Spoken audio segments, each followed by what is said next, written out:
Chair, I am not going to deal with the issues of a dysfunctional state of the department, but principal matters. It is fitting that we debate Labour budget vote in the backdrop of quarterly labour force survey. The reality is that millions of South Africans, in particular young Africans in the townships and rural areas, is a depressing one. More than 6 million people, most of them young, who are willing, ready, and capable to work, cannot find jobs. It is clear that the economic policies of the ANC government are a major cause of unemployment. The truth is that South Africans are waking up to a realization that the EFF is their last hope for jobs. Chairperson, in 2014, we were told that the introduction of national minimum wage is a done deal, and all that was left was to agree on the level. All indicators point to a deliberate misleading of workers. The ANC government, together with COSATU, has no intention to introduce national minimum wage. The ANC, in collusion with the DA, rejected a motion by the EFF last year in November to introduce a national minimum wage.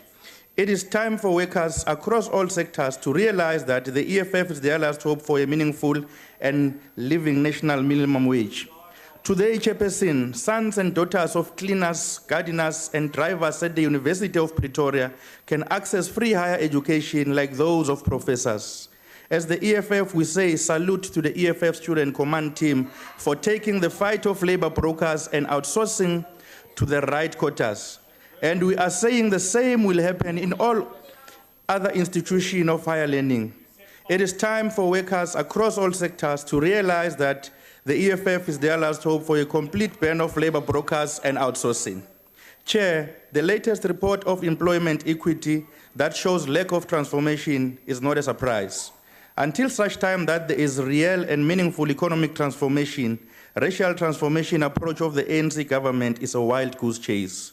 Only state ownership and control of strategic sectors of the economy should be the foundation for sustainable economic transformation in South Africa. It is only then that we will see employment equity transformation, and domestic workers from Alexander and other townships will earn a living wage of more than 4,500 per month. Mine workers in Marikana and other mines will earn a living wage of more than 12,500 per month. Builders will earn a living wage of more than 7,500 per month. Petrol attendants at Sasol, Engine, BP, Shell, and other petrol stations will earn a living wage of more than 5,000 rand.